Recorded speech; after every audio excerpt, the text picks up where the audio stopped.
What up, y'all? It's your boy Aaron. We here, 404 Heels, one half, me. We doing this WWE NXT Halloween Havoc.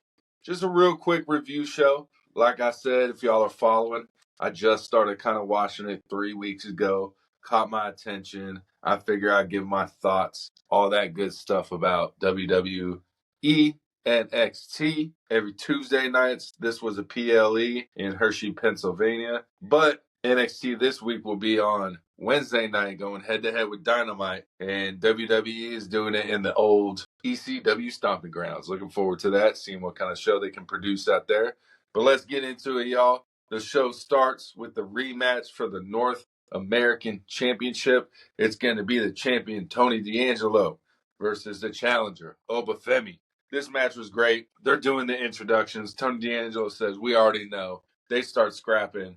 Great, fast start to the match. It's what the PLE needed. Starting slow. It's a tables, ladders, and scares match. Basically a chairs match. So tables, ladders, chairs match. Great start. We get that. This is the one chant I hate. I usually am all the way in on crowd chants. But when it's a TLC match or a tables match or anything, and within the first 4 seconds, you're screaming, we want tables, we want tables. Stop. They're coming. It's in the name of the match. It's coming. They say it too quick. That's the only chant I do not like in WWE. Shout out Steph. He thinks the crowd takes over too many times. We'll see, y'all, but it was pretty good. It was funny, but they chanted for the damn tables right away. It's like, you got to let it build. You can't just be smashing tables right away. But the family basically wins the match as one. They come out, help. Definitely not a clean win. What was different about this, I guess Tony also wanted the belt wasn't suspended and he climbed the ladder to get the belt like most TLC matches. He just wanted pinfall submission kind of to solidify that he won. But then you have your family interrupt and you don't win. You don't win a clean match. So we'll see where they go from here. I don't know if they continue this. Obafemi looks like he's going to have a long history in professional wrestling, whether that be on the main roster. Maybe he decides to dip and go AEW, maybe TNA. Who knows? But either way, WWE is going to make him a superstar. I feel like he's a big dude.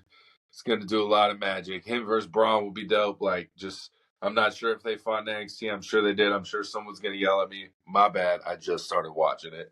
But overall, I give the match an 8 out of 10. It would have got more if it would have been a clean finish, but they kind of family just came in and kind of wrecked shop and just fucking handled it. So we'll see from there. The next, which I thought was going to be the main event, and it's the second match, is going to be the Cora Jade with Roxanne Perez, who they come out first. Cora Jade first, Roxanne Perez second. Then we get Julia versus Stephanie Vaquer. And we get Stephanie comes out first, then Julia comes out first. Both look like superstars.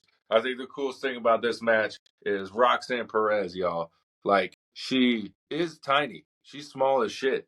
But she doesn't carry herself like that at all. And it's believable. Like, she walks into the ring like she's the baddest chick in the ring. And I'm like, God damn, she fucking is. The way she just carries herself is very impressive.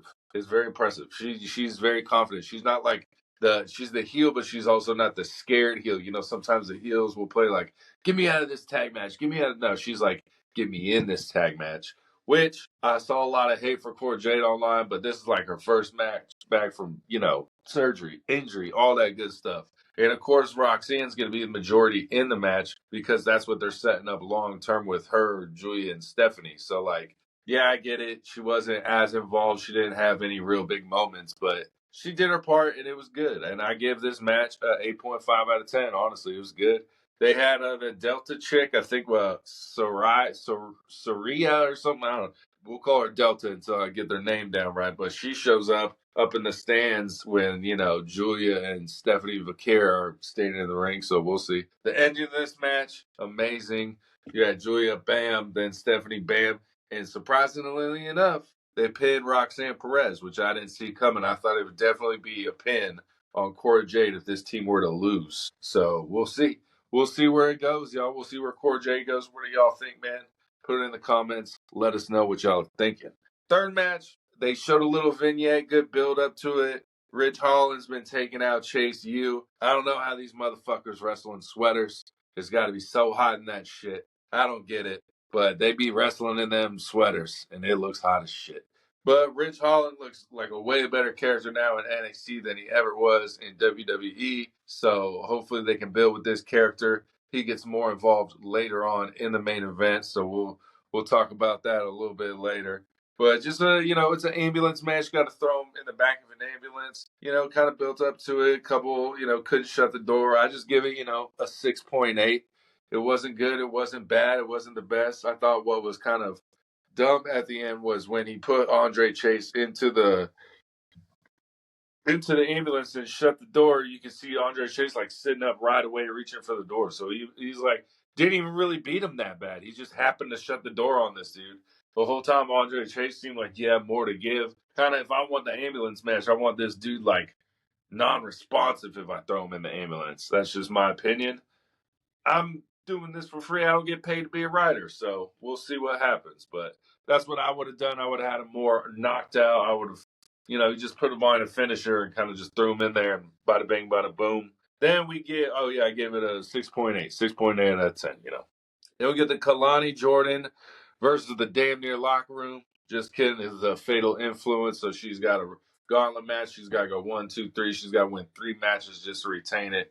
If she loses it, she loses at any time. She runs through the first 2 girls like everyone probably knows. That's usually how it works. And then it's like her ex-partner, Fallon Henley, is what I'm told. They put on a good little third match type thing. But, here comes a little interference from the fatal influence. And, Kalani Jordan loses the belt. She's the first champion. She loses it. I think she goes on to bigger and better things for sure. She's a star. The damn women's NXT as a whole women's division is goddamn. They could have their own show, honestly. They could honestly have their own show. What do y'all think? Should WWE NXT women have their own show? At least they should have their own pay-per-view like they did in WWE back in the day, give them their own pay-per-view. But they could do their own weekly show. I think, which one do y'all think is more strong, the women's division or the men's division? Let me know in the comments, y'all. I think it's the women's division in NXT right now. And I don't think any AEW or main roster WWE TNA can even come close to it. Jada Park, Sol Roca, Lola Vice, you got all these people. And that's just like not even the top tier. You got Roxanne Perez, Julia, this Delta bitch. We got Stephanie Vaquer. We got Cora Jade. Man, it is stacked, y'all. It is stacked. You got Damage Control. You got Lash Legend down there. They come down every once in a while. Lash Legend's going up. It's crazy, y'all. It's crazy. It's crazy. But great match. Delta Chick comes out, wrecks shop of the fatal influence. I don't know if she's just wrecking all the women in WWE or if like maybe Fallon Henley and all these girls are her next target. So we'll figure that out in due time. But I give that match 7.2, but I give Kalani Jordan a fucking 10 out of 10. She put on banger bait. She had to do 3 matches, 3 different people, all back to back to back. Great match, great technique, future star. It's going to be crazy. Then we get to the main event. I heard a lot of people didn't like the main event. It was a pretty good main event for me. Ethan Page, Mr. Ego versus Trick Williams. Whoop that Trick, It's a good match, athletic. It's a devil's playground, so they can basically do whatever they want, whenever they want. We get chairs. We get broken ladders. We get that. We get the announce table. We get a pumpkin. That part was pretty dumb, but, they had to throw it in there. We get all this, we get some nuts and bolts. We're getting slammed on. We're getting landed on chairs, breaking chairs. I thought it was an overall great match. I gave it an 8.6. Trick retains clean. No one gets involved. This is where it kind of lost me at the end. At the end, then this is where Ridge Holland gets involved. And he's jumping Trick. And, we're just like, okay, so he's going after Trick. Then Bubba Ray Dudley comes in. He had a couple conversations pre-show and during the show with Ridge Holland. He said last time, so he breaks that up. Then, at the end, it's Trick and Bubba in the end of the ring, So they had a clean win, a clean match, but then, in between that, they wanted to do, a little, a little after the fact and get Ridge Holland, I guess, in a storyline with Trick Williams, I guess. We'll see where Ethan Page goes from here. I think he's next in line to go to the main roster for sure. Him, Trick, Oba. I don't know if Trick is ready as the way I heard Shawn Michaels maybe talk about him on some podcasts, but he definitely thinks Ethan Page. I mean, Ethan Page's been in 15 plus years, 17 years. He's definitely ready, and I think he would be a great heel on the main roster to, let's say, go against, I don't know, a Cody Rhodes who needs a great heel, maybe. Just throwing that out there. But I gave that an 8.6 out of 10. Overall, great show. 5 matches, 2 hours instead of 5 matches, 3 hours like the main roster usually does. But Crown Jewel, I think we're getting 6, maybe 7. If you're listening to the rumors about the pre-recorded SmackDown, I try to avoid them so I can have, good reactions. But overall, great show. You do the averages. I'm a man of math, I guess you could say. It's a 7 out of 10. Very solid. Very good watch, y'all.